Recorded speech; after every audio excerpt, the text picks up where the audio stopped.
Hey guys. Tonight we step into a world where incense fills the air. Stone cathedrals loom above cobbled streets, and candlelight flickers over confession booths, not for prayer, but for power. You're trudging through the winding alleys of a medieval European town, your cloaks pulled tight against the cold, but your ears stay open. Because here, saying the wrong thing, like doubting a relic's authenticity or muttering skepticism about a saint's tears, could get you into serious trouble. Not just raised eyebrows or a stern look. No, we're talking public trials and, occasionally, public flames. So, before you get comfortable, take a moment to like the video and subscribe, but only if you genuinely enjoy what I do here.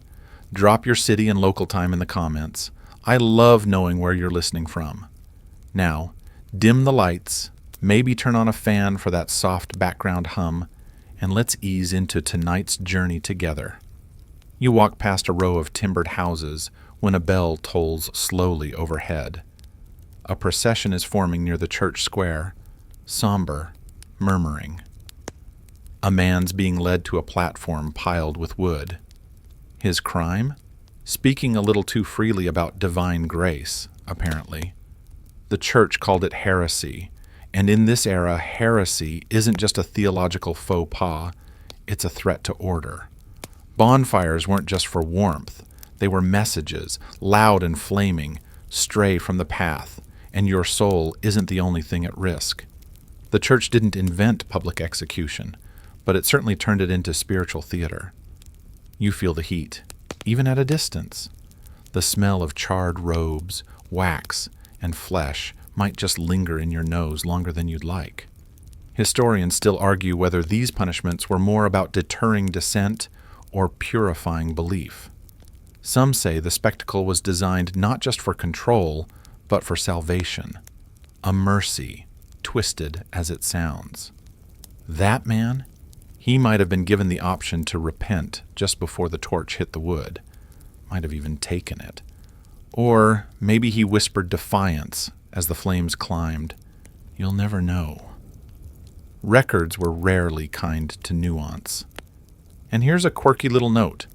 In some towns, the church paid actors to weep in the crowd, just in case the real townsfolk were more bored than moved. That's right, medieval crisis PR. One friar even wrote about emotive prompts during executions, like trumpet fanfares and hymns timed for maximum tear-jerking. As you duck into an alley, hoping to avoid too many questions from the torchbearers, you realize this wasn't just a one-off event. Entire regions had patrols, informal and otherwise, sniffing out blasphemy like medieval meter maids. Sometimes they were official, like the consistory courts in England, or local vigilante groups with church blessing.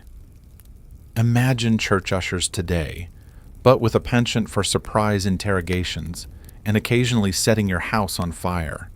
You pass a wall plastered with public notices.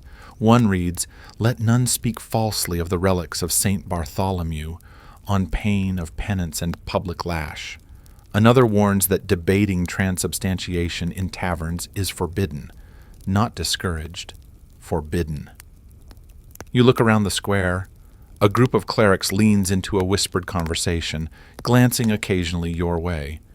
Better keep walking. And in case you thought this was all just urban theater, think again. Rural parishes had their own flavor of holy paranoia. Traveling friars would arrive in quiet villages, give a sermon, and then start gently probing. Anyone questioning the Trinity lately? Anyone skipping Mass without a really, really good reason? And if you said yes, that might be the last answer you ever gave without an official witness and a quill nearby. You reach the edge of town where the trees begin. A breeze carries the sound of chanting from the cathedral, Latin phrases about light and truth. The irony doesn't escape you. Light, yes, but mostly from bonfires built to remind you just how dark doubt could be. And here's a fun twist. Not all heretics feared the fire. Some leaned into it, like the Cathars, who believed the material world was evil anyway. For them, death was an escape hatch. They walked into flames singing. Makes you wonder who was more unnerved, the victims or the crowd. You wrap your cloak tighter and step off the road, careful not to trip over roots in the dusk. The fire behind you is still burning. The town slowly fades from view, but the sound of judgment stays in your ears. This was just your first glimpse. The church had much more creative methods in store. Flaming sticks were just the beginning. You're now seated on a hard wooden bench in a cramped ecclesiastical office that smells like candle wax, dried ink, and old judgment. The walls are lined not with books, but with parchment scrolls, some cracked and curled at the edges, others still damp with fresh accusations. The church, as it turns out, was a master of administration long before it became a master of censorship. You shift uncomfortably as a monk hunched over a writing desk scrawls something in Latin with alarming intensity. You're not the accused, yet, but even asking where the latrine is might get noted in the margin. The Inquisition didn't just burn heretics. It filed them.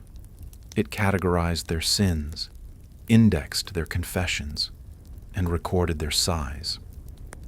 One actual historical fact. The Inquisition pioneered a surprisingly advanced system of archiving cases. Thousands of testimonies, often dictated under less than voluntary circumstances, were preserved in chillingly neat handwriting. Think of it as a medieval FBI with a monastic aesthetic. And the paper trail?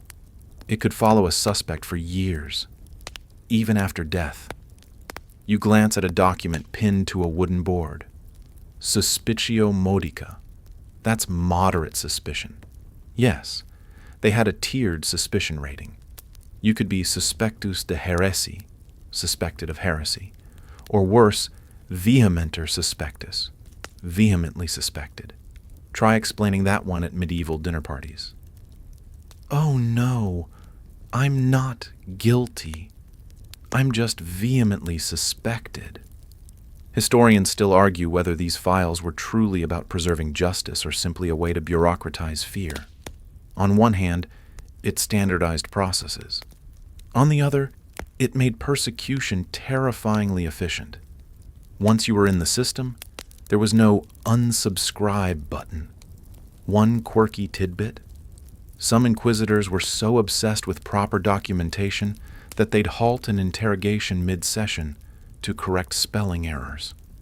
Brother Miguel of Toledo once delayed sentencing because a scribe's penmanship didn't meet church clarity standards. Imagine being saved from torture because someone forgot to cross a T. You leaf through a file left open on the desk. The accused was a merchant who publicly doubted the efficacy of a saint's toe bone in curing dropsy. Harmless, right? Not quite. The church built its mystique on relics and miracles.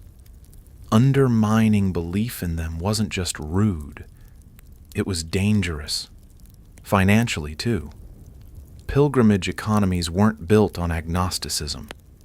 The monk behind the desk coughs, pointedly.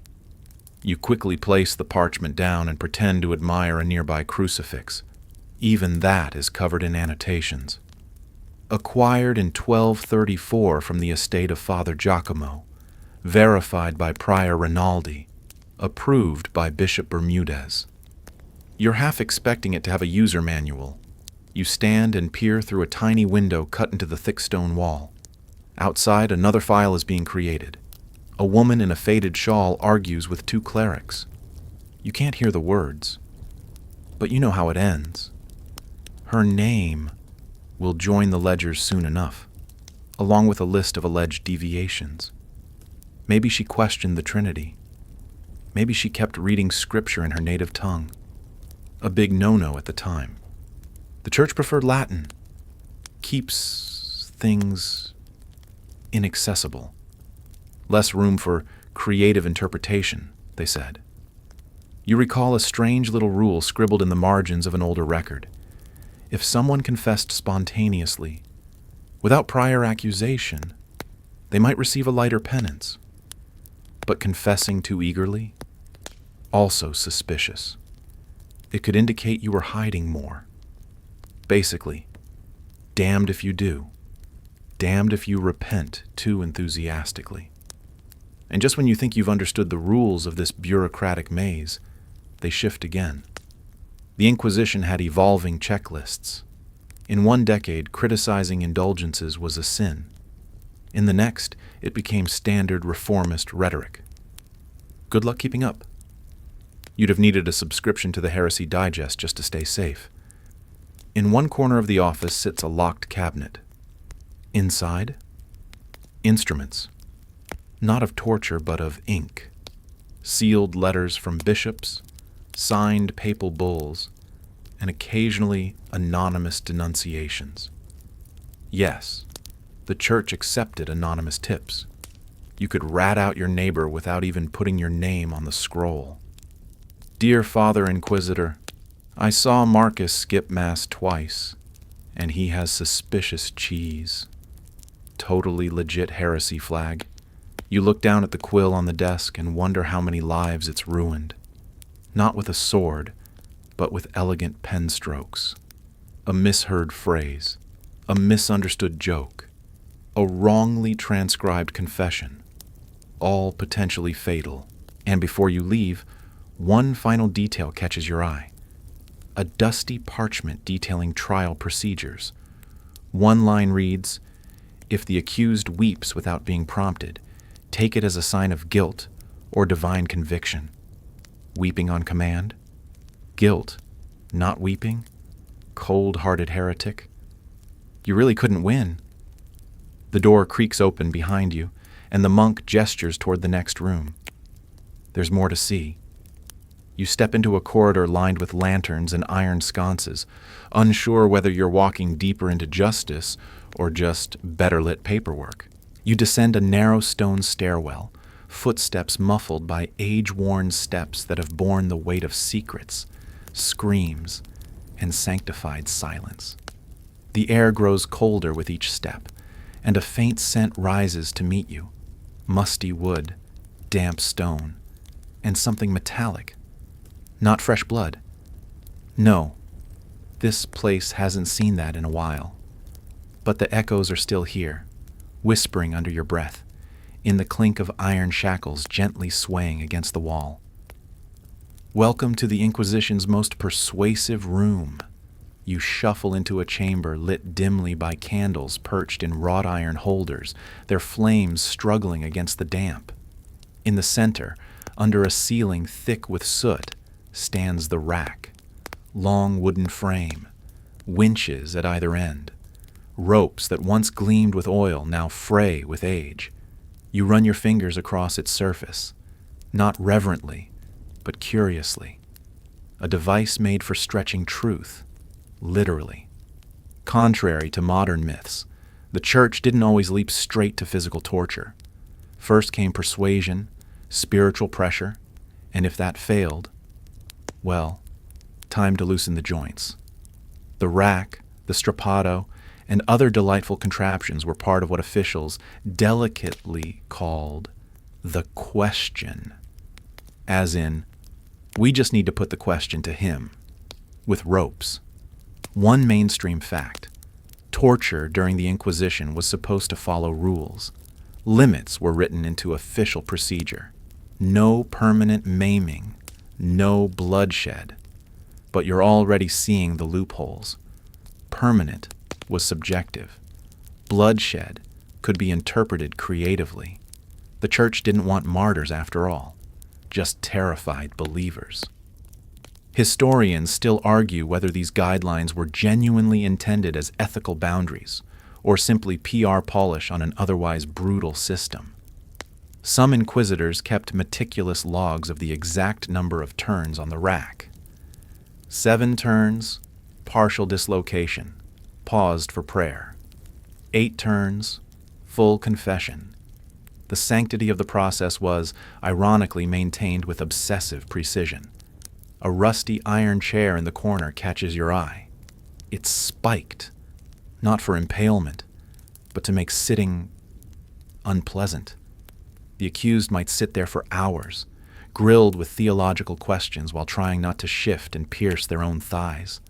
Subtle, effective, and entirely deniable. "Oh, we never touched him," an inquisitor might say. "He merely sat." Quirky bit? Some inquisitors actually gave food mid-torture, bread and wine. Because what's a confessional beating without a symbolic Eucharist snack? One account from Avignon describes a man being fed holy bread right after admitting he doubted the Immaculate Conception, just to remind him that God was still present during his confession. Nothing like spiritual carbs to ease existential terror. You move to a table laid out with other items, pliers, thumb screws, even a pear-shaped metal device that you really don't want to ask about. Each was designed with one goal: confession. And confession once made was final, even if retracted later. The act of admitting heresy, under duress or not, was considered truth once inked. Of course, not everyone cracked. Some bit off their tongues. Some spat verses of scripture back at their captors, their memories defiant even as their joints gave way. These moments weren't recorded in the official logs. They were whispered about later, behind cloistered walls, where even monks felt the chill of doubt. You notice a small drain in the center of the floor, perhaps for washing down confession ink, or perhaps something else. It's stained, but who knows how old the residue is. A historian might call it symbolic runoff. You just call it ominous plumbing. The door at the far end opens. A friar steps in, nods silently, and holds out a thin chain. Just symbolic, he assures you. Not binding, just a gesture. You loop it around your wrists, feeling suddenly more like a subject than a guest. As you're led out, your eye catches a final item, a ledger detailing confessions gained through divine clarity. Translation: torture. The Church often masked brutality and euphemism. Claritas Divina, a spiritual epiphany induced by levers and pain. And here's the kicker. Torture didn't always result in a verdict. Sometimes it was simply used to test the consistency of a confession. Say the same thing under stress, and maybe you're sincere. Change your story? Well then, more rope. It was like a spiritual polygraph, except with more dislocation. One story tells of a man who confessed to heresy after 3 hours of being hung by his wrists. He later retracted it, claimed he just wanted it to stop. Too late. The ink had dried. The trial continued without him, because he died. The scribe wrote, "He returned to God." How poetic. You emerge into daylight, blinking as your eyes adjust. The world feels brighter, but also stranger. You look at your hands, still free, but you now understand the cost of keeping them that way. The next method of silence you'll learn needed no rope, just well-placed ears and soft-spoken friars with sharp memories. You emerge into daylight, blinking as your eyes adjust. The world feels brighter, but also stranger. You look at your hands, still free, but you now understand the cost of keeping them that way. The next method of silence you'll learn needed no rope, just well-placed ears and soft-spoken friars with sharp memor. You find yourself back above ground, but there's little comfort in sunlight when the real danger travels without chains or dungeons. It walks beside you, cloaked in humble wool robes, murmuring in taverns, kneeling in pews and sipping from the same wooden cups. The Dominican spies are everywhere. They're not official spies, of course. They're inquisitors, just the mobile kind. And tonight, you follow them into the crowd. Imagine a friar, soft-spoken and smiling, dropping casual questions during supper. "So, what are your thoughts on transubstantiation?" he might ask, dipping bread in broth. Say the wrong thing, and you might never taste stew again. These men weren't ordinary clergy. The Dominicans, also known as the Order of Preachers, were trained to detect doctrinal missteps the way a truffle pig sniffs out fungus. One scholar described them as theological bloodhounds with rosaries. Their motto? Veritas, truth. And if they couldn't find it, they'd wring it out of you. You trail one now through the marketplace. He's smiling at a baker, asking about her nephew. Casual, kind. But his real aim? The nephew hasn't been to Mass. Might be nothing. Might be everything. The Church empowered Dominicans with inquisitorial authority in many regions, especially after heresies like Catharism started catching on like spiritual wildfires. These friars would go from town to town, gathering whispers and turning them into formal investigations. And the best part? They were above local law. Even nobles bowed when the black robes came calling. Historians still argue whether their intelligence-gathering tactics were truly systematic or more improvisational. Some say they operated like organized detectives. Others argue it was more like rumor-based roulette, sometimes deadly, sometimes absurd. One case in Florence involved a man being questioned for praising a heretical pie recipe. Turns out he just hated the monastery cook. You settle onto a bench beside a tavern. Inside, the Dominican, you've been watching slides into a booth, listens. You hear snippets. Luther, indulgences, corrupt priests. Nothing definite. But the friar is writing already. Just notes. Nothing official. Yet. Here's a fun tidbit. Dominicans kept shadow records, personal notebooks where they logged suspicions before formal accusations, like spiritual pre-police reports. One friar's journal includes complaints like, Brother N snores during Vespers, and Sister M speaks fondly of Greek philosophy. Dangerous stuff, clearly. You pass a well and glance down. No water today, just your reflection and the echo of stories buried beneath cobblestones. In some towns, entire families were denounced by one Dominican's testimony. They'd arrive quietly, collect evidence through confessions, casual chats, or overheard prayers, and then leave just as silently. Weeks later, the town square would have new decorations, ropes, placards, and ashes. The friars weren't violent themselves, at least not directly. But they were the matchstick, the whisper in the dark that ignited whole inquisitions. Their weapon wasn't fire. It was trust.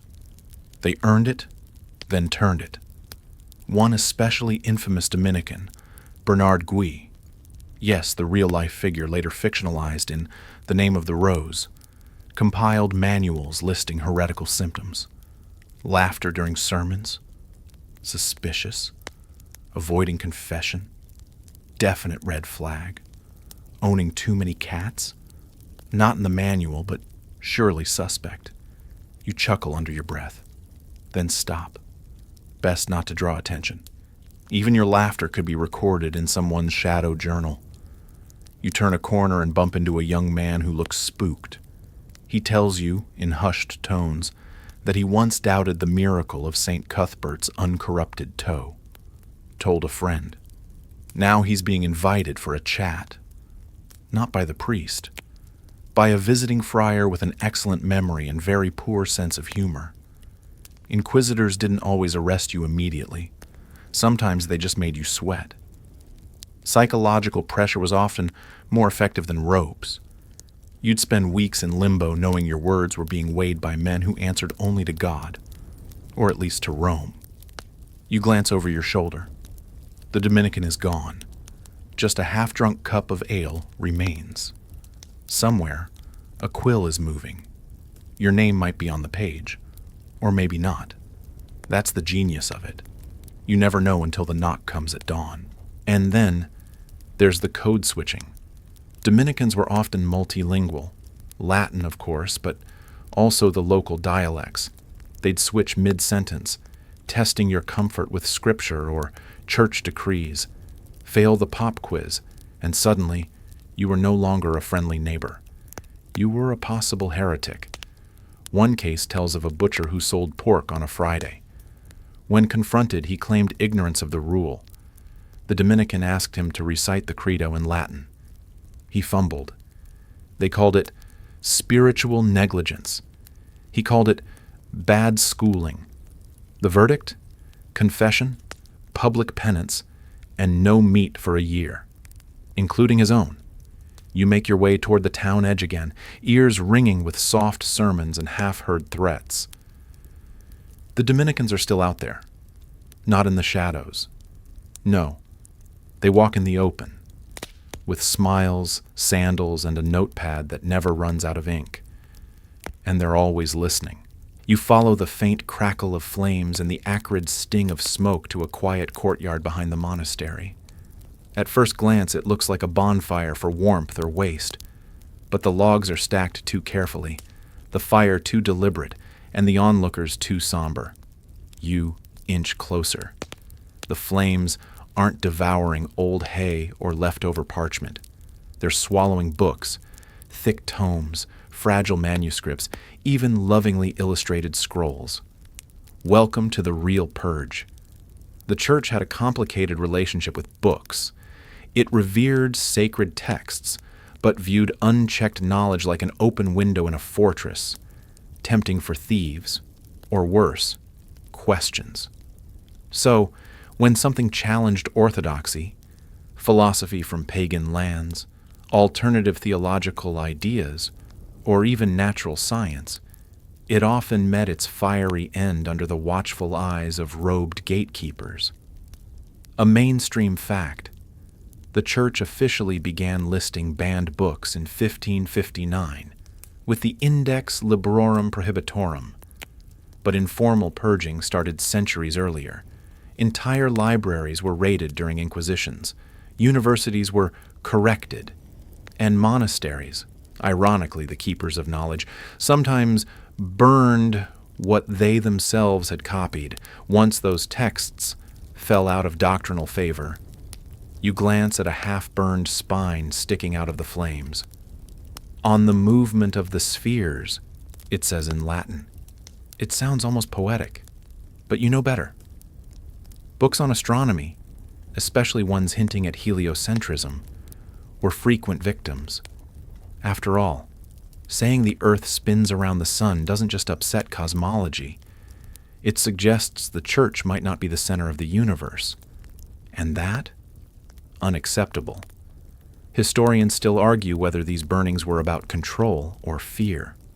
Were the church's actions defensive, trying to protect the faithful from confusion, or offensive, aiming to silence dissent before it spread? Perhaps both. When you control the books, you control the story, and if the story shifts, well, it's time to light another fire. You hear muttering nearby. A priest with soot on his robes argues over geometry. Apparently, a local scribe had copied works by Euclid and Alhazen. Harmless stuff, right? Lines, angles, and optics. But optics lead to lenses, lenses to telescopes, and telescopes. Well, Galileo knows how that turned out. So yes, even geometry had to pass the sniff test of orthodoxy. One quirky tidbit. Monks sometimes smuggled banned texts by hiding them in psalters or inside false bindings of approved books. Imagine flipping open a devotional only to find Ovid's Metamorphoses tucked inside. Spiritual whiplash. There's even a recorded case of a friar in Naples concealing medical diagrams inside a hymn book. For the glory of God and the human pancreas, perhaps. You step away from the fire and enter a nearby scriptorium, once a quiet sanctuary of ink and thought.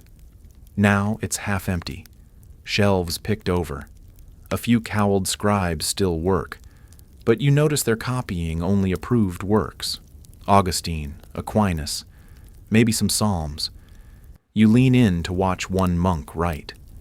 He stops, looks up, and asks softly, "You're not here for Plato, are you?" You shake your head. He nods once, relieved, and continues scribing a particularly dry homily on the virtues of modesty. The act of banning books extended beyond the flames. Owning a prohibited text could get you questioned, fined, or worse. Reading it aloud, that was public heresy. Even translating the Bible into the vernacular, letting ordinary folks read it, was seen as risky. Knowledge, unfiltered, was like fire in the wrong hands. And ironically, the church feared both. In some towns, inquisitors would go door to door, inspecting libraries. Noble households had to display their collections like open pantry shelves. And sometimes, it wasn't just content that was suspicious. It was the handwriting. Certain styles were considered too Arabic or too Greek. If your calligraphy had flair, you might be accused of intellectual sympathies with the infidel, because nothing says heresy like excellent penmanship. You pause at a window and see children tossing scorched parchment like leaves. One of them holds up a singed page. "This one's about stars," he says. A friar yanks it from his hands. "Not anymore," he replies. There's a chilling consistency to this world. First, they silence people. Then they silence ideas. And if you're unlucky, both at once. But the irony? Banned books became more intriguing. Forbidden fruit always tastes sweeter. Secret circles formed to preserve knowledge, hand-copying texts by candlelight, hiding them in walls, burying them in fields. The more the church tried to silence thought, the more thought learned to whisper. And what were these books really saying? Some questioned the literal interpretation of Genesis. Others explored medicine, astronomy, or metaphysics. Some were just poetry deemed too pagan or too sensual. It didn't matter. If it opened a door the church didn't approve of, it had to be closed, with fire if necessary. You leave the scriptorium and return to the courtyard. The fire is dying now, its last victims curling into smoke. A friar tosses in a final book with visible reluctance. You see the cover before it disappears, on dreams and their causes. You can't help but smirk. Even sleep wasn't safe from scrutiny.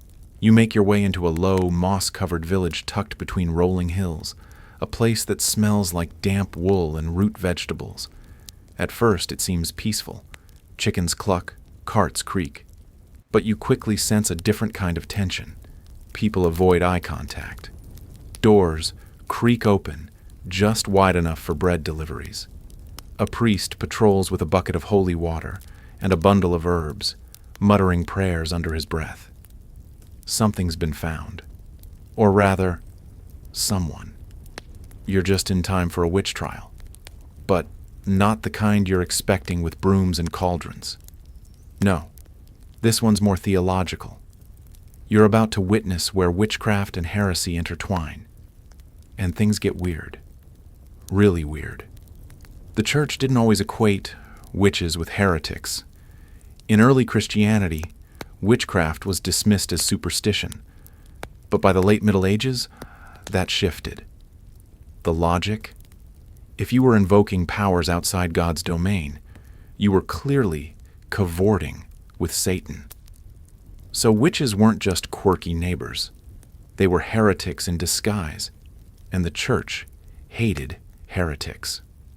A mainstream fact, the infamous Malleus Maleficarum, a witch-hunting manual published in 1487, was written by a Dominican inquisitor. It argued that witches were not only real, but also primarily women, driven by sexual weakness and demonic suggestion. Charming stuff. It became a bestseller by medieval standards. Today, a young woman is on trial. Her alleged crimes: a toad in her garden, a neighbor's bad harvest, and, most damning of all, a birthmark behind her ear that supposedly resembles a serpent.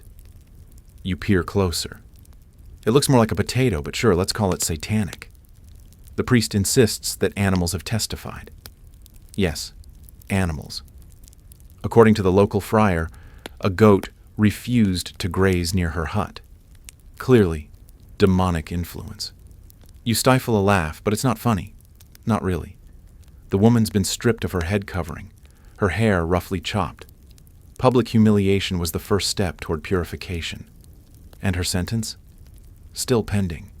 Historians still argue whether witch trials were more about local feuds or centralized church policy. Some say inquisitors fanned the flames. Others argue villagers simply used ecclesiastical power to settle grudges. She stole my husband turns into she danced with demons, remarkably fast when the church has torches handy. And here's your quirky tidbit. One heresy trial hinged on a woman accused of owning an unusually affectionate cat. The inquisitor claimed cats were the devil's agents, especially when black, soft, and given to purring. The cat was seized and, brace yourself, put on trial. No word on its legal defense strategy. You step into a smoky cottage where the accused is being held. She's thin, eyes wild not with guilt, but fear. On the table is a toad, alive, mildly annoyed. This is the infamous familiar, said to whisper secrets to her during storms. She claims it's just a toad. She's probably right. To prove otherwise, they've done the usual tests, checking her body for witches' marks, pricking her skin with needles, if she didn't bleed, proof, and watching her sleep for signs of spectral wandering. That's right. Her soul could be guilty even if her body stayed put. The Inquisition had its own classification system for witchy heresy. Pactum, making deals with devils. Maleficium, harmful magic. And apostasia, renouncing faith. Most witches, they claimed, managed at least 2 out of 3. Gold stars for evil. One case in Alsace involved a woman who brewed herbal tea that cured stomach cramps. Locals thought it was miraculous. The priest, however, called it chemical sorcery. The irony? He later requested the recipe, but only after she'd been hanged. You emerge from the cottage as townsfolk gather in the square. A bucket of holy water is tossed at the accused. The priest asks if she'll confess. She hesitates, then nods. Better to admit what they want to hear than risk more creative methods. It's not truth. It's survival. Confession doesn't mean freedom, but it might mean death by rope instead of fire. Small mercies. The church always claimed it preferred repentance, but repentance came with conditions. Say the right words. Show the right tears. Then maybe, you get a shorter drop. And here's the real twist. Some of those executed as witches were later declared innocent. A few even became folk heroes. Saint Heretics, some called them. Their memory preserved in whispered prayers and forbidden songs. You wander past a bakery where a fresh loaf sits cooling. The baker's daughter hums a tune you don't recognize. It's gentle, minor key, possibly secular. Better not ask. Even humming could be suspicious if the wrong person listens. As you leave the village, a storm brews. Thunder rolls gently across the hills. Somewhere behind you, a toad hops into a puddle. Just a toad, you hope. Just a puddle. But here, even frogs can testify, and even the rain might be watching. The town looks different now. Not just physically, though the ashes from the auto-da-fe still cling to cobblestones, but in mood. The air feels emptier, like everyone's speaking a bit softer, walking a little faster, keeping their eyes down just long enough to avoid becoming the next story. You find yourself drawn to a side alley, narrow and damp, where a plaque hangs crookedly above a door. Curia Episcopalis, the bishop's court, not as dramatic as the Inquisition's firelit theaters, but just as potent. Here, silence didn't come with flames. It came with paperwork and penance, and most insidiously, excommunication, the medieval equivalent of being unfollowed by God. You step inside and are greeted by the cold stare of a clerk, robes straight, hair curled into perfection, ink-stained fingers drumming on a ledger. Behind him, shelves of scrolls, names, sins, sentences. You're here to explore one of the Church's most quiet but crushing methods of silencing dissent, cutting someone off from the community of the faithful. Excommunication wasn't just a religious slap on the wrist. It was a total spiritual blackout. No sacraments, no burial in holy ground, no marriage, no confession, no salvation. In some towns, people wouldn't even speak to you. Worse, some wouldn't sell you bread. A mainstream historical fact. Excommunication could be issued for all kinds of things. Heresy, obviously, but also assaulting clergy, forging documents, or even failing to pay church taxes. It was the Church's all-purpose smiting tool, and once pronounced, it carried legal weight. Your contracts? Invalid? Your testimony? Untrustworthy? Your inheritance? Suspended.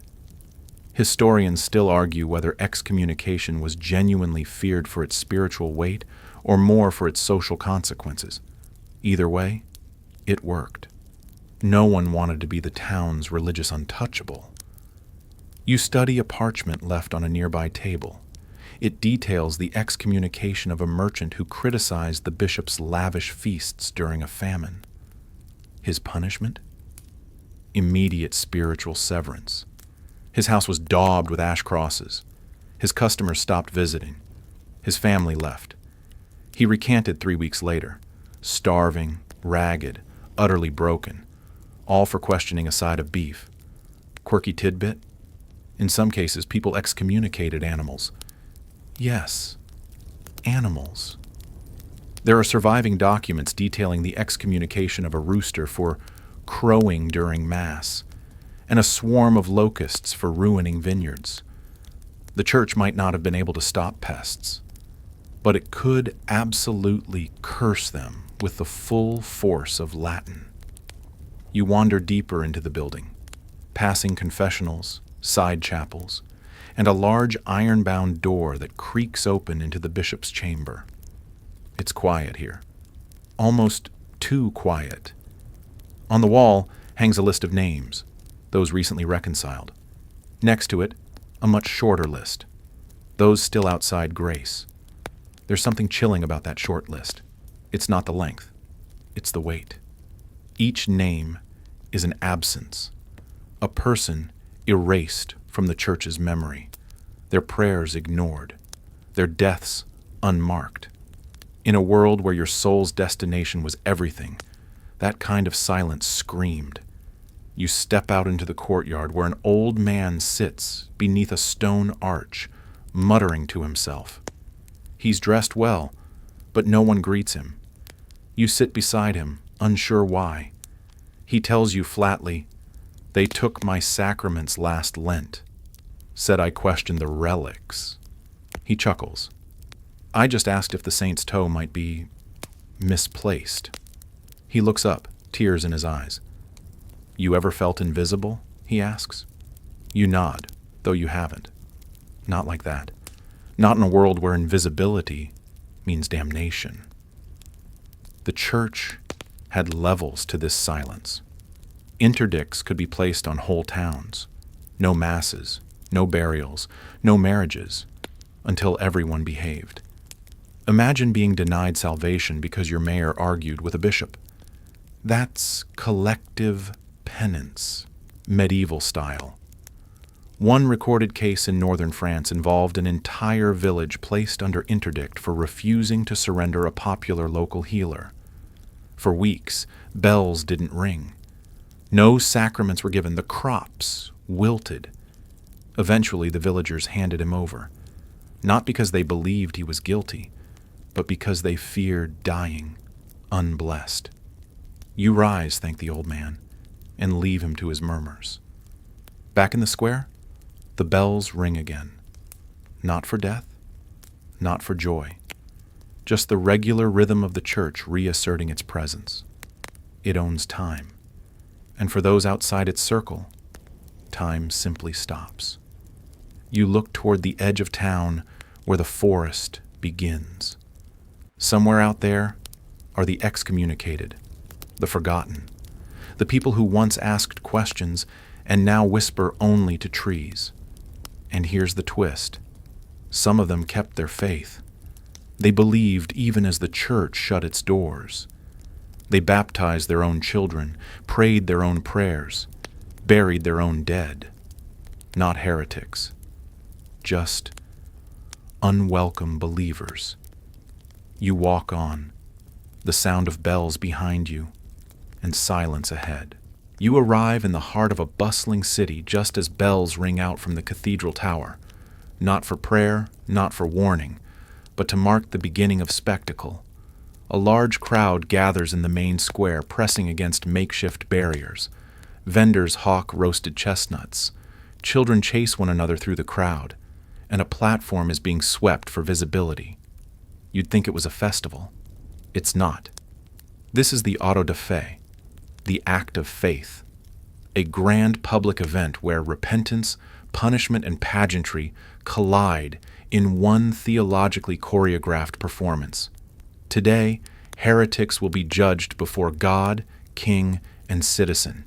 You've got front row seats whether you want them or not. A mainstream historical fact. The auto da fe was a hallmark of the Spanish and Portuguese Inquisitions, reaching its elaborate zenith in the 16th and 17th centuries. While not always executions, these events could last all day and included processions, sermons, public recantations, and yes, occasionally, a finale involving fire. The condemned are brought out now, dressed in sanbenitos, loose tunics painted with flames or demons, depending on the severity of their sins.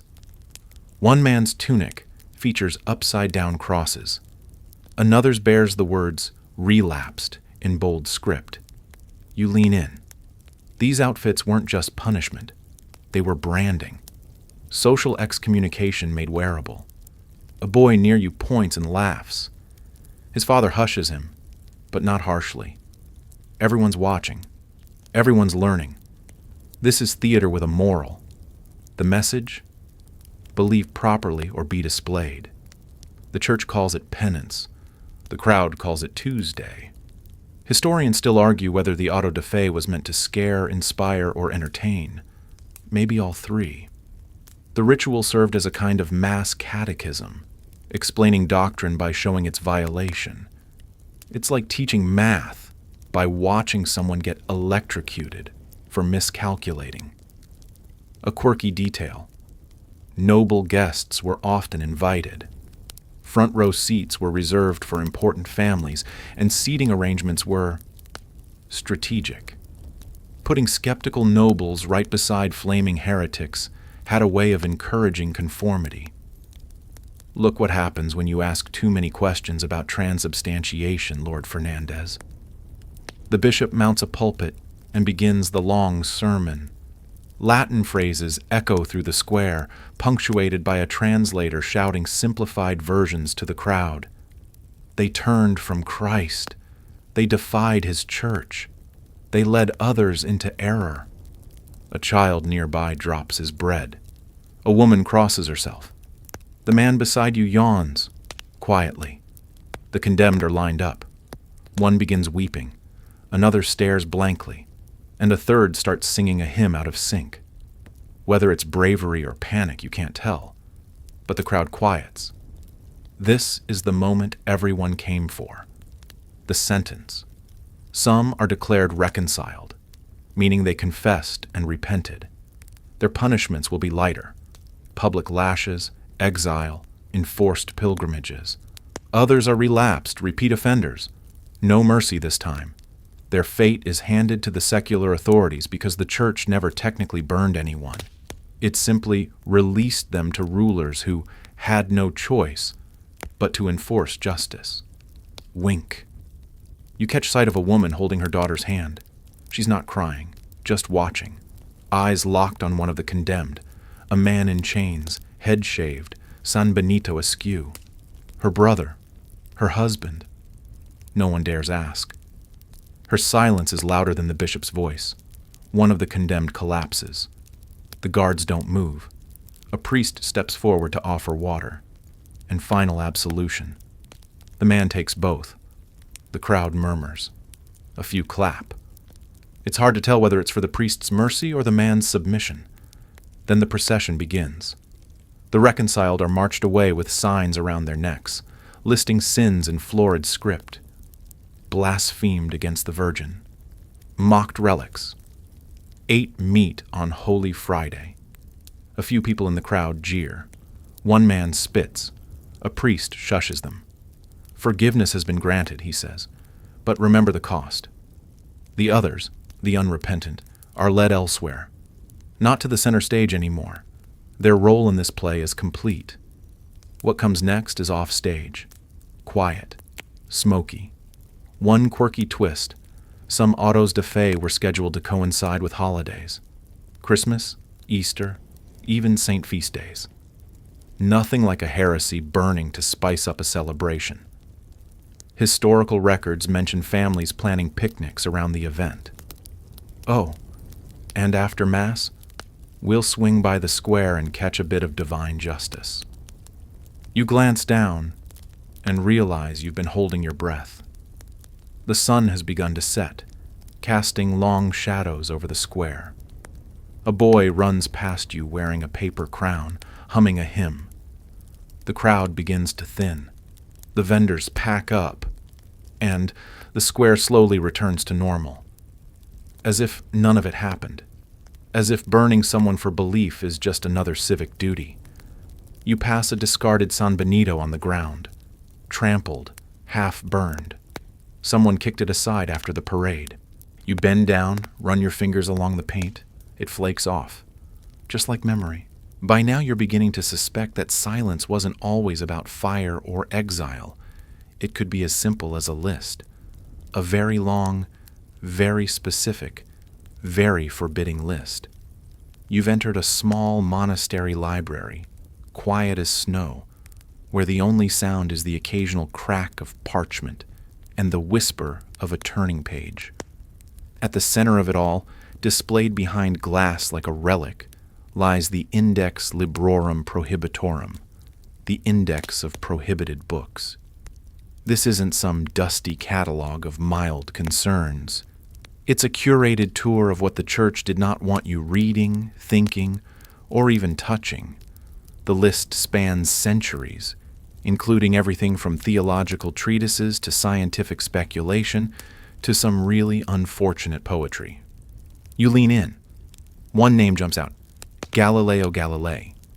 Of course, heliocentrism, that audacious theory that the Earth orbits the Sun, still had enough gravitational pull to be dangerous. But he's not alone. There's Machiavelli, Erasmus, Voltaire, even Descartes. Anyone who raised a brow at dogma, or tried to solve a problem without consulting a bishop, ended up here. A mainstream fact. The index was first published in 1559 under Pope Paul IV and updated regularly until 1966. That's right, 1966. For over 4 centuries, this document guided what Catholics were allowed to consume intellectually, under threat of mortal sin. And possibly, if you were unlucky or loud, mortal consequences. Historians still argue whether the index truly suppressed thought or merely made it more clandestine.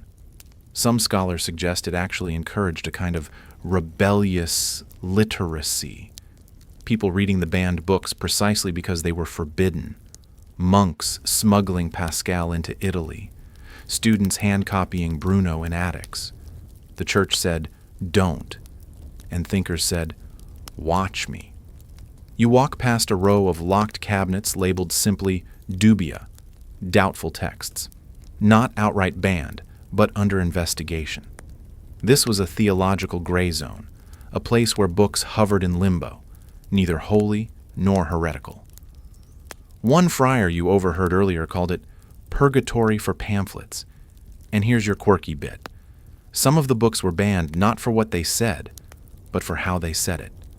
Bad Latin, too much sarcasm, unapproved metaphors, all potential heresies. One 17th century bishop banned a book simply because he didn't like the author's tone. Imagine getting excommunicated for snark. You stop by a desk where a young novice is redacting a book, literally scratching out lines with a blade, replacing dangerous phrases with safer ones. God, where the author wrote reason. Heaven, instead of universe. It's like watching someone rewire a mind through grammar. He looks up, tired but focused. We're not destroying them, he explains. We're improving their orthodoxy. You nod, though you wonder how much improvement an idea can take before it disappears entirely. The index didn't just ban books, it categorized them. Some were condemned entirely. Others were approved with corrections. A few were allowed only for scholars, under supervision. Knowledge, yes, but with chaperones. One volume catches your eye. It's an anatomy book with drawings censored by pasted cloth over sensitive parts. Apparently, the church worried too much biological accuracy might lead to impure thoughts. So, welcome to the paradox. Your soul must be saved, even if your understanding of kidneys remains deeply questionable. You flip through a catalog and find entire topics flagged. Astrology beyond seasonal prediction equals suspicious. Philosophical materialism equals atheistic leaning. Love poetry equals spiritually hazardous, especially if rhymed.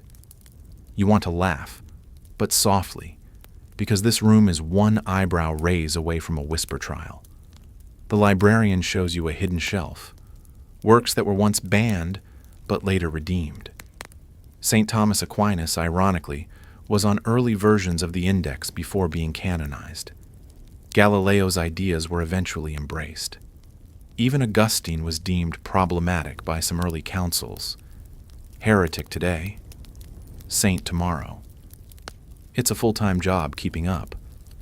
But redemption didn't erase the silence that came before. Banning a book is like casting a long shadow. It lingers. Generations grew up never reading those ideas, never questioning certain truths, never realizing there was more than one angle to the divine. You step back outside, blinking against the sunlight. The monastery bell rings again. 3 times.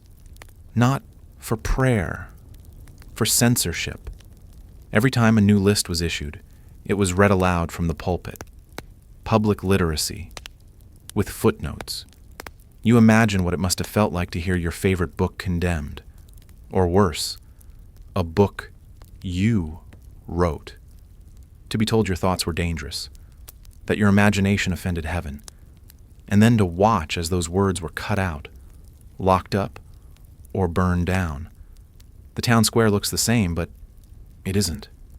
Not really. The thoughts that shaped it have been filtered, approved, and bound tightly in sheepskin. Silence. Somewhere out there, a heretical poet still writes by candlelight.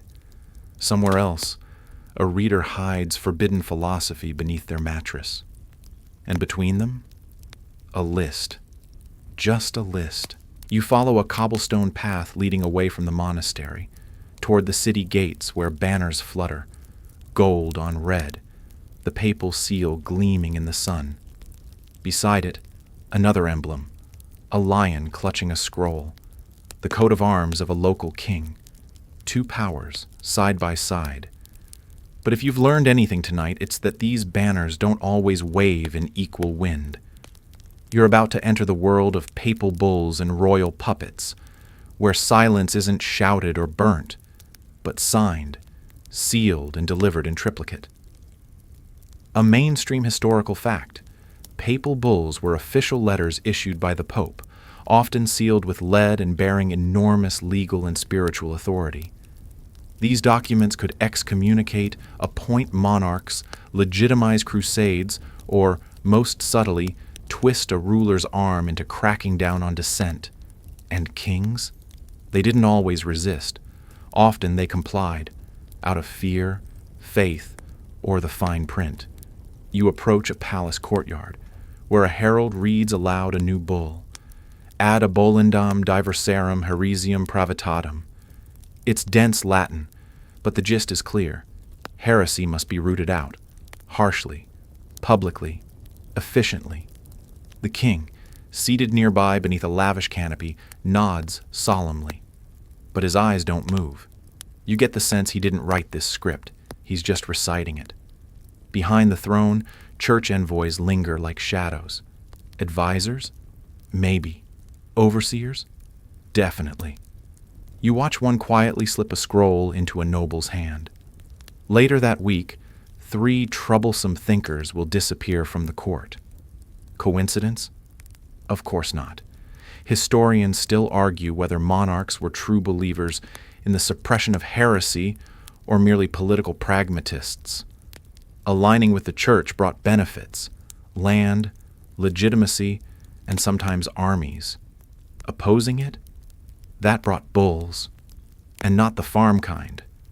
A quirky twist. One pope issued a bull excommunicating an entire city for not building a cathedral fast enough. The locals scrambled to finish the roof just to get their sacraments back. Divine zoning enforcement at its finest. You enter a records chamber lined with files, papal bulls bound in leather, royal decrees annotated in the margins. Some show tension, others full submission. One document catches your eye, a royal order suppressing unauthorized preaching. The margins, filled with notes from a bishop correcting grammar and suggesting harsher phrasing, a collaboration in censorship. In many cases, the church didn't need to do the dirty work. It simply nudged rulers to do it for them, through bulls, through blessings, or through veiled threats. Your kingdom thrives under God, one document reads. May it not fall due to spiritual negligence. You can practically hear the wink. The silence imposed through politics was less visible, but no less deadly.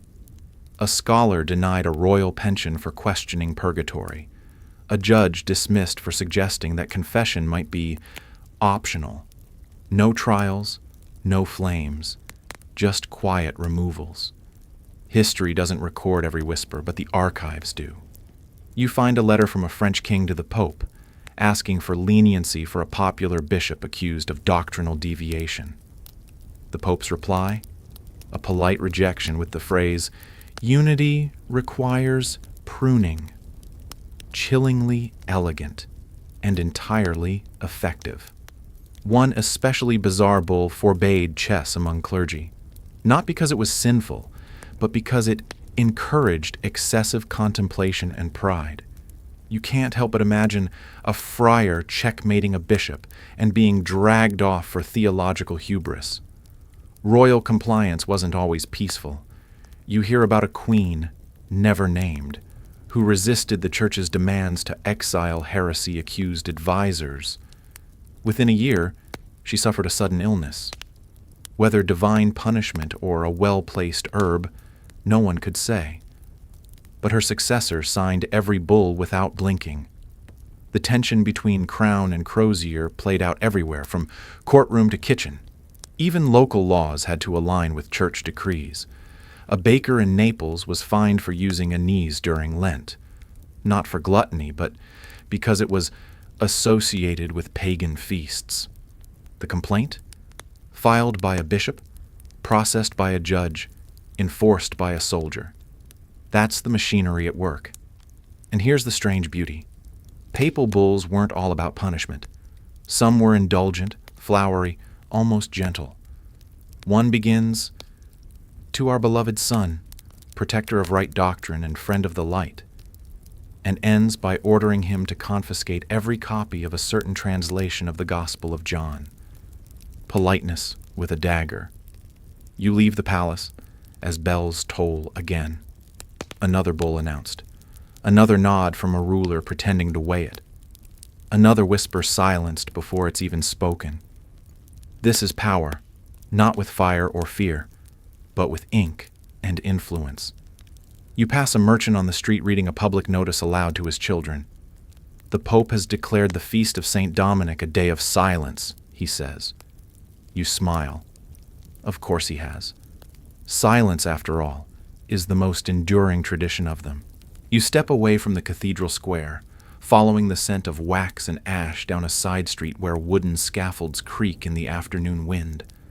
The structure looks theatrical at first, a stage perhaps, but the figures standing upon it are dressed not in costumes, but in humiliation. Welcome to the final performance. Martyrdom makeovers and heretic branding. These aren't executions just yet. These are the prelude, the slow unraveling of dignity that happens before the flames or the rope. Because before the church silenced your voice, it ensured your image screamed for miles. A mainstream historical fact. Public penance and symbolic punishment were central to the church's disciplinary playbook. Heretics were often paraded through towns, forced to wear specific clothing, signs, or even masks that represented their sins. A kind of spiritual costume party, if the theme was eternal damnation. You watch a man forced to wear a heavy wooden tabard painted with demons biting at his soul. His crime? Preaching without license. Another woman wears a dunce-like cap scrawled with phrases like false prophet and seduced by pride. She trips, and the crowd laughs. Some nervously, others gleefully. Either way, the silence of fear grows deeper. One figure stands apart. His tunic shows flames, painted, not real. He's been branded as relapsed, which means he's confessed before, repented, and then, whoops, sinned again. There's no third act in this drama. His costume, a farewell note to the crowd. His silence is imminent. Historians still argue whether these humiliations were intended more for deterrence or for symbolic purification. Some say they were mercy, a final chance to repent. Others point out that most repentances ended with some form of painful death, just with slightly better seating. A quirky tidbit. Some condemned were required to wear masks shaped like animals, especially pigs or donkeys, to indicate spiritual foolishness. One record from Seville describes a heretic made to wear a pig snout and squeal during procession. He complied, for a while, then bit the priest leading him. He was sentenced to death with additional public correction. You pass by a pile of unused props, chains, placards, even a cape embroidered with inverted crosses. Someone embroidered that, carefully, threaded damnation into silk like it was altar linen. One scribe describes the preparations like this: the body must wear the sin, so the soul may feel its weight. It sounds poetic, until you realize they made a 7-year-old boy wear a hat reading Son of Satan because his father denied transubstantiation. The boy hadn't even learned to read. You glance at the faces in the crowd. No one questions the display, not out loud. Some murmur prayers. Others toss coins to absolve their laughter. Children point. Priests nod. Everyone participates. Silence isn't just imposed. It's crowdsourced. The procession begins. The condemned are marched through narrow streets to chants of Miserere me, Deus. The crowd joins in, voices rising as the sinners pass. One man limps, his shoes filled with pebbles as penance. Another carries a candle as tall as his chest. He's forced to hold it with burnt fingers. One woman carries nothing. She just walks, eyes down, tears streaking through ash rubbed on her cheeks. Her tunic reads, "Refused confession for too long."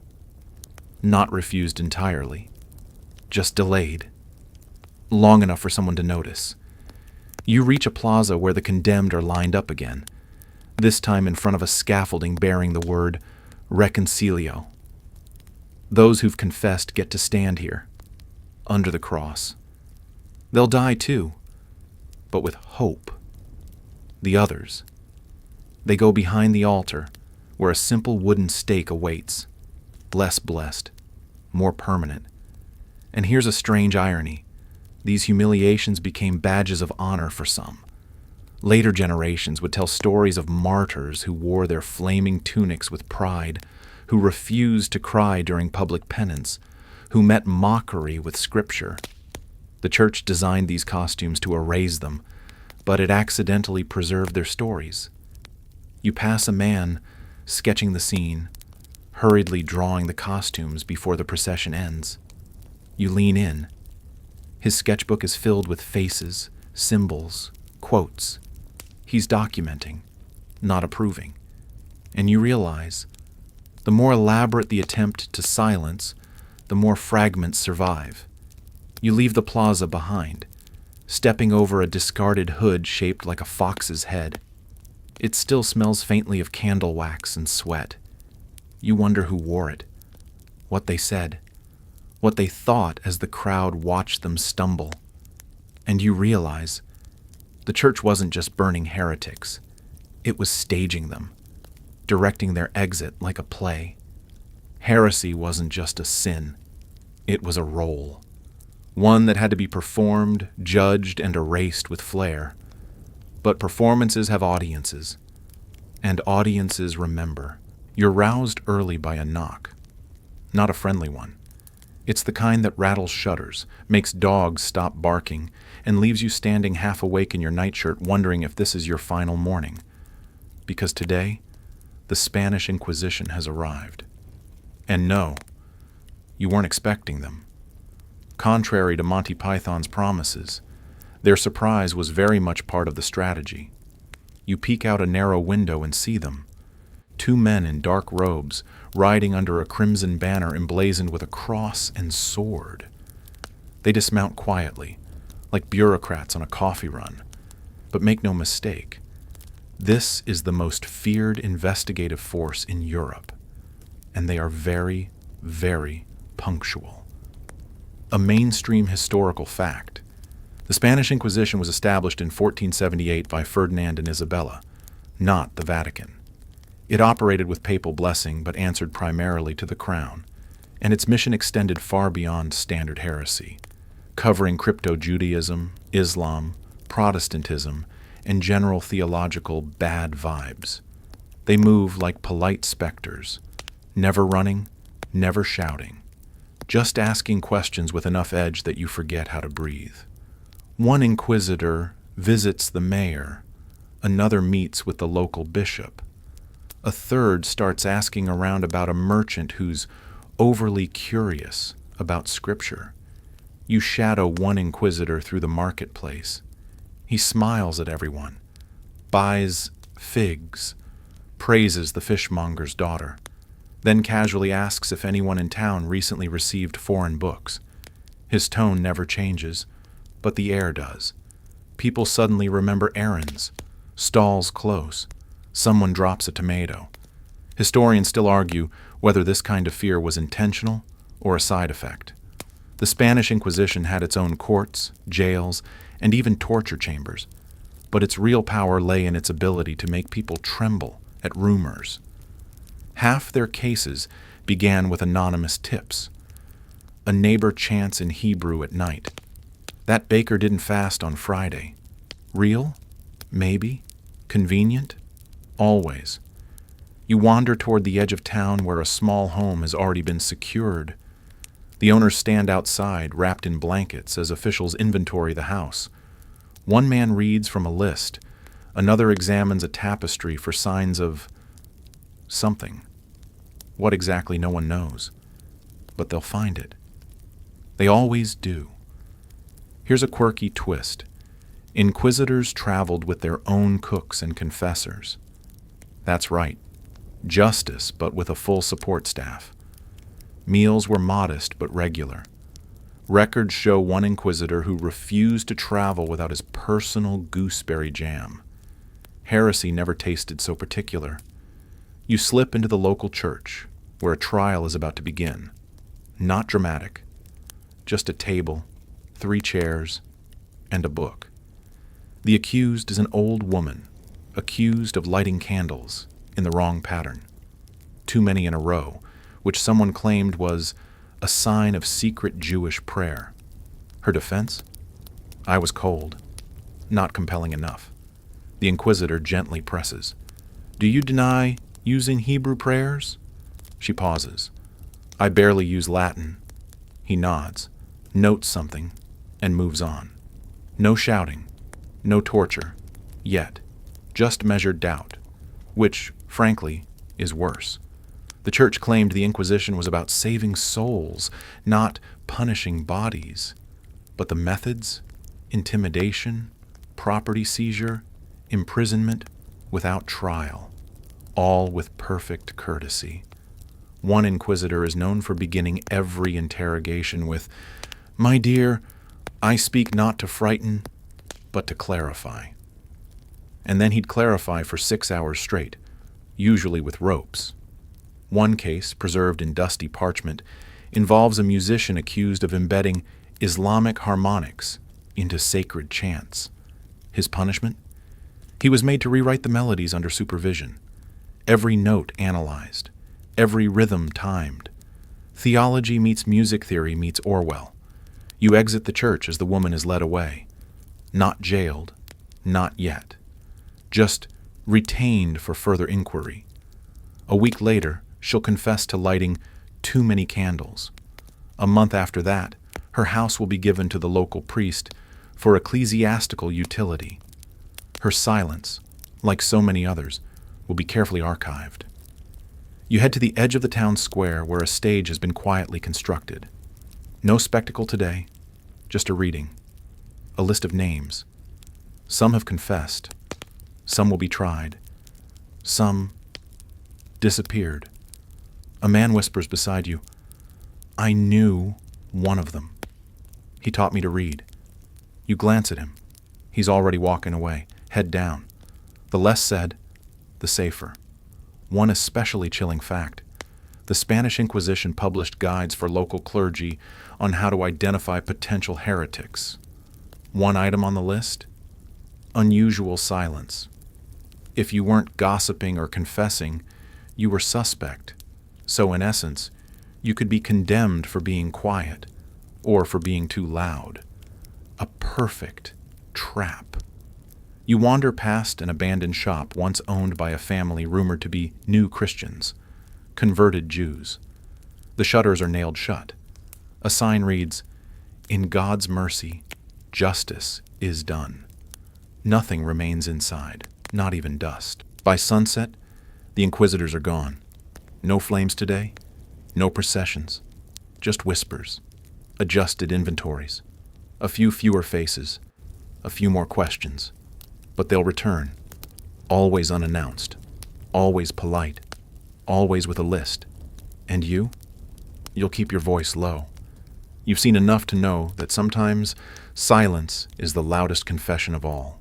The sun has dipped low again, casting long ecclesiastical shadows as you cross into the university quarter, a place that should be bursting with debate, laughter, and the smell of cheap ink.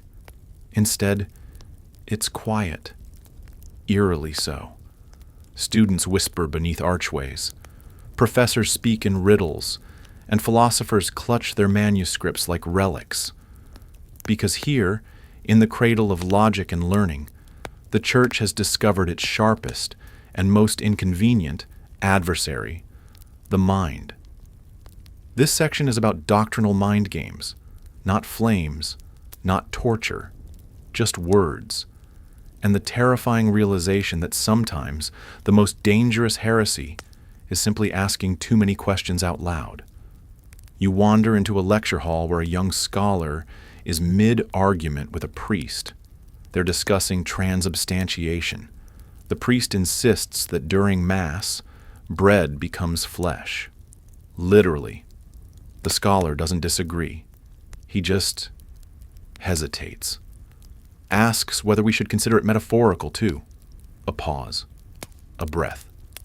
The priest's eyes narrow. You've just seen it. The exact moment a man's career, and maybe life, starts slipping away. A mainstream historical fact. Theological debates were common in the medieval and early modern church, especially at universities. But the rules were perilous. Argue well and you're praised. Argue too well and suddenly you're on trial. This wasn't debate club. It was high-stakes verbal jousting, with a stake waiting if you misstep. Historians still argue whether the church encouraged intellectual discourse or merely tolerated it under strict surveillance. Thomas Aquinas, after all, was accused of heresy during his lifetime. So, war. Meister Eckhart. Many of the great minds of the age lived in a delicate balance between genius and excommunication. And the most dangerous heretics often didn't know they were heretics until someone else told them. You lean against a doorway where students are quizzing each other. Can the soul exist without form? Is God bound by logic? Does grace precede faith or follow it? Harmless, you think. But each question is a trap. One wrong answer, or one right one said the wrong way, and you could be denounced for sophistic pride. Here's a delightfully odd detail. One bishop forbade all metaphors in theological debate, claiming they confused the common man. Sermons in his diocese were reduced to bullet points. One friar rebelled by delivering a homily entirely in allegorical farming terms. He was reprimanded, but the peasants loved it. You sit in on a disputatio, a formal debate. The moderator wears robes that practically scream, "I have read Augustine twice." The topic: does God's omnipotence include the power to create a square circle? You snort softly, but no one else does. This is serious. A young man proposes that divine power includes paradox. The room freezes. Later, he'll be told his funding has been redirected. That's the church's version of a polite guillotine. Not all battles were academic. Some were theatrical. In Paris, a group of young theologians staged a secret play mocking church bureaucracy. It involved a pope character who couldn't stop issuing bulls, even to furniture. It was hilarious. Until someone leaked it. 3 actors fled. 1 confessed. The script was burned. The stage? Dismantled and repurposed into confession booths. You peek into a private study where a scholar's been working for hours. His desk is covered in ink pots, drafts, and one carefully hidden copy of a banned tract by Jan Hus. He sees you, smiles nervously, says nothing. Not because he doesn't trust you, because he knows you're both being listened to. One priest coined the term spiritual treason for students who argued too effectively against doctrine, especially using the church's own texts. You use Aquinas to critique Aquinas? That's called a theological boomerang, and it usually hits you in the wallet or the neck. Another quirky anecdote. A monk once proposed that purgatory might be a metaphor for regret, not a physical place. His manuscript was rejected with the note, imaginative but inconvenient. He went on to write cookbooks instead, heresy-proof recipes. You exit the university grounds as evening bells toll again, the rhythm of thought stifled, not with fire, but with rules. Rules so complex and contradictory that silence becomes safer than speech. Theological safe zones become intellectual straitjackets. And the real tragedy? Many of the best minds played along, learned the rules, learned when to nod and when to shut up. A brilliant woman who argued for the divine feminine became a recluse. A monk who translated Aristotle was reassigned to candle making. A young man who once debated predestination now writes sermons about sheep. You glance back at the tall windows of the library. Inside, candles flicker over parchment. Ideas still flicker too, but softly now, like whispers trapped in pages, waiting for the day when someone dares read them aloud again. The stars are out now, scattered above rooftops like spilled communion wafers, and you find yourself walking down an overgrown path outside town. The road is quiet. No guards, no friars, no inquisitors. Just you, the wind, and the ghosts of contradictions. You've seen the bonfires and the bulls, the masks and the mockery. But here, at the edge of history, you face the final absurdity. Some of the church's most fiercely silenced heretics are now saints. You stop at a small shrine tucked beneath an ancient tree. Candles flicker around a worn statue. Someone's left fresh rosemary. The plaque reads, Saint, Joan of Arc, Defender of Faith. You blink. Joan? The same Joan who was burned for heresy. The one they accused of cross-dressing and talking to saints unsupervised. Yes, that Joan. Tried, torched, and then, decades later, canonized. It's not a glitch in the story. It's the story. A mainstream historical fact. Joan of Arc was executed in 1431 for heresy and cross-dressing. In 1456, the church declared her innocent.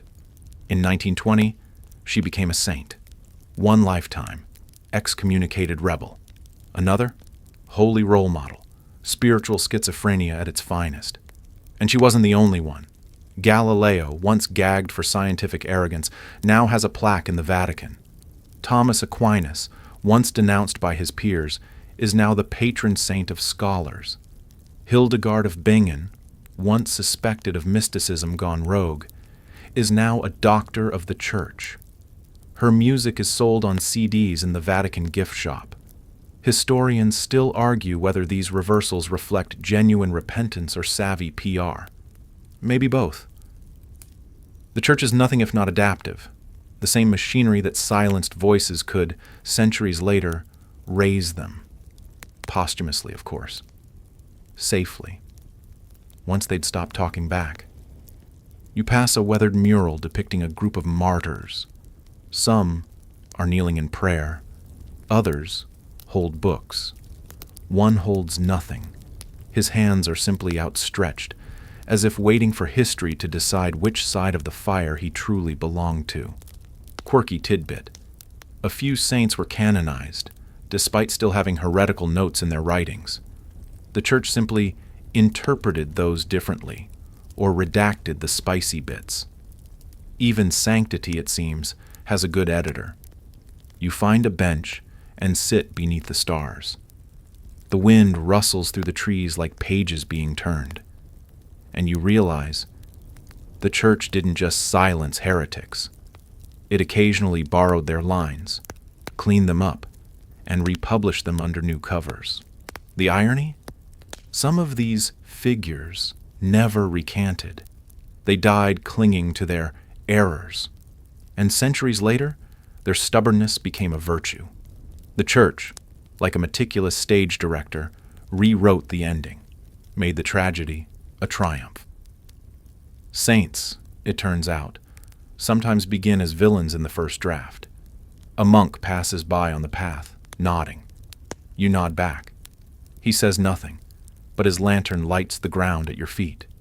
You rise and walk again, each step softer, each memory fainter. As you near the forest's edge, you see another small shrine, this one unmarked. No name, no candles, just a book, left open on a stone. The wind flips its pages slowly. No author, just thoughts. Questions, possibly dangerous ones. You leave it undisturbed. Some silences are still sacred. Wind down. And now you can feel the pace slowing. Your breath is quieter. The world has faded into soft shadows and long echoes. You've walked through centuries of smoke, parchment, and whispered accusations, and somehow you've come out the other side. The crackle of torches, the scrape of iron, the solemn chants of verdicts, all drift into memory, softened by time.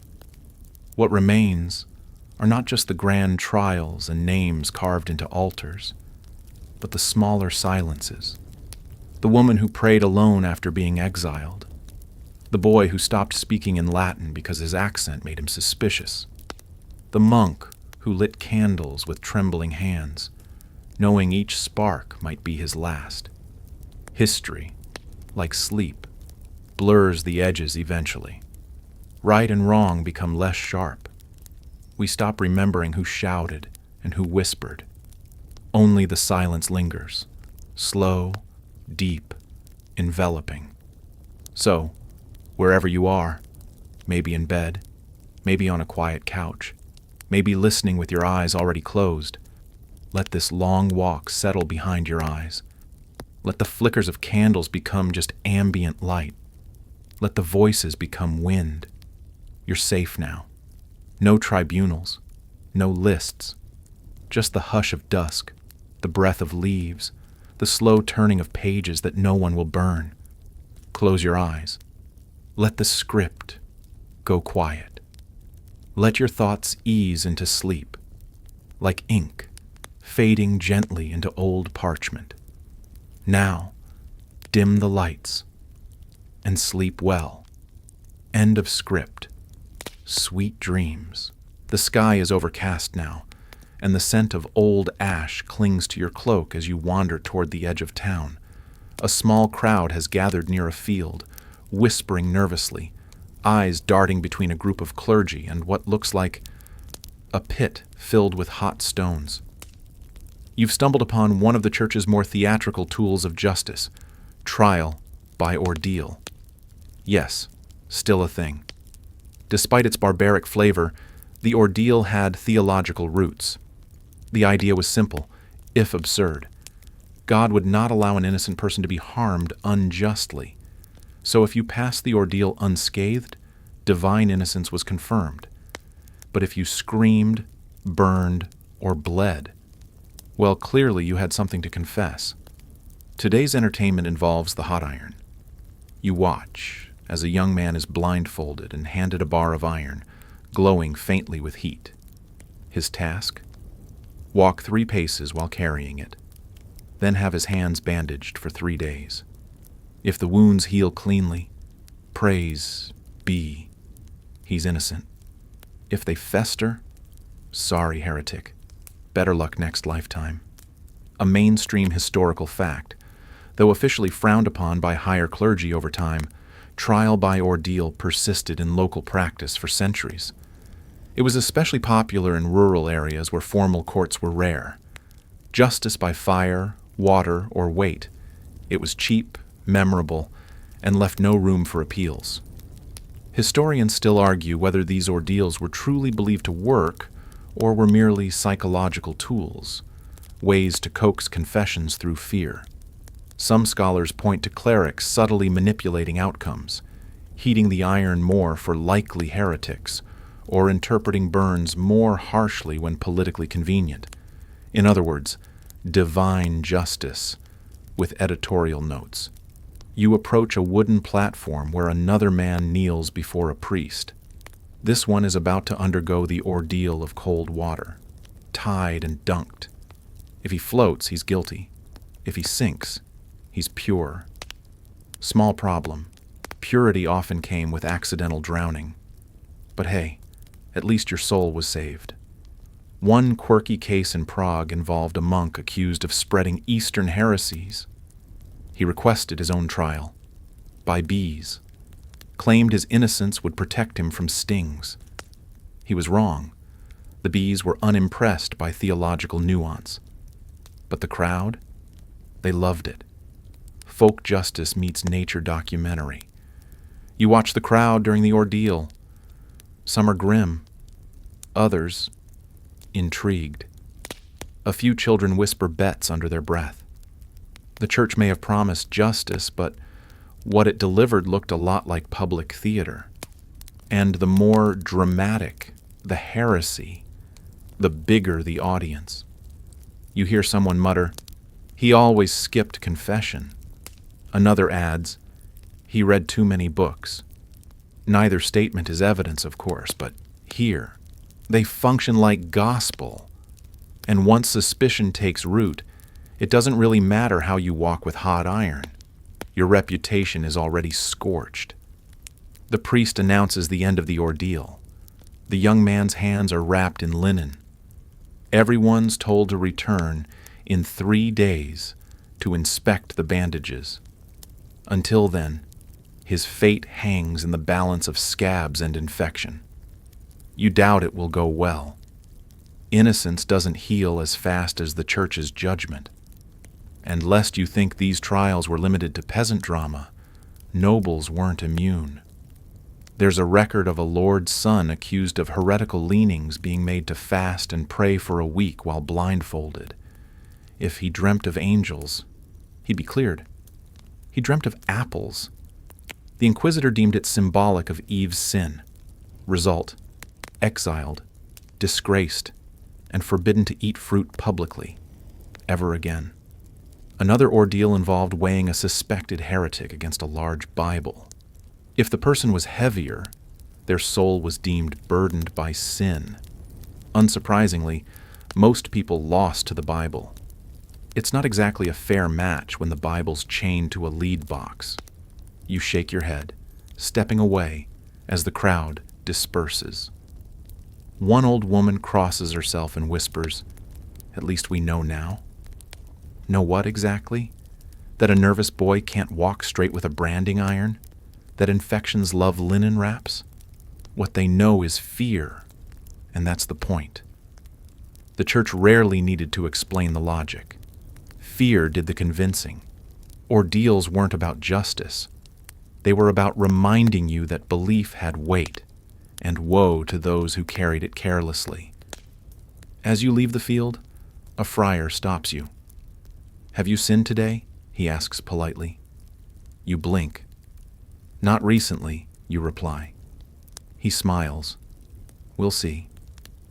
And just like that, even walking past an ordeal makes you part of it.